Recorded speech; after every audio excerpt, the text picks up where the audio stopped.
Implementasi Undang-Undang Nomor 1 2022 tentang hubungan keuangan antara pemerintah pusat dan pemerintah daerah atau Undang-Undang HKPD akan mulai berlaku pada 1 Januari 2023. Seperti apa isinya? Simak liputannya berikut ini.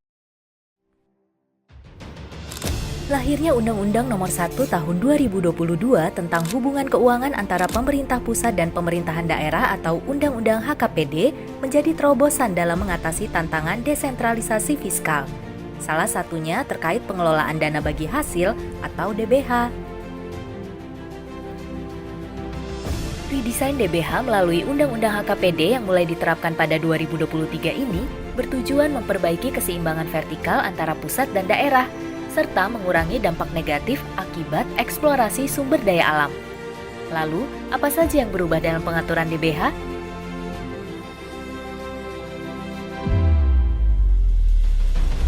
Pengalokasian DBH berdasarkan realisasi T-1 atau realisasi tahun sebelumnya, sehingga ada kepastian alokasi dan alokasi pun jadi lebih presisi. Kapasitas dari pemerintah daerah, masing-masing daerah itu menjadi hal yang kemudian perlu digarisbawahi atau perlu dilihat lebih lanjut.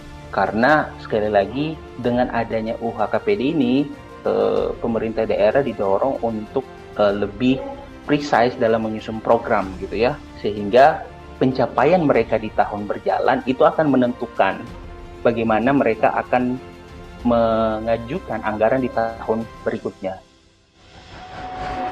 Pengalokasian memperhatikan kinerja daerah, sehingga alokasi DBH dilakukan 90% berdasarkan formula dan 10% berdasarkan kinerja, antara lain mendukung penerimaan negara dan upaya pemulihan lingkungan. Akhirnya ini kembali bagaimana Pemda bisa meningkatkan kapasitas mereka gitu ya, untuk menyusun program. Karena ini hal-hal baru yang mungkin tidak semua Pemda terbiasa ya dengan hal ini. Tapi sebenarnya tujuannya bagus. Jadi untuk sama-sama bertanggung jawab terhadap tidak hanya penyelenggaraan fiskal, tapi juga hal-hal lain di luar itu. Termasuk di dalam tadi masalah misalnya perbaikan lingkungan di masing-masing daerah. DBH juga dialokasikan kepada daerah penghasil, pengolah, dan non-penghasil yang berbatasan langsung dengan daerah penghasil.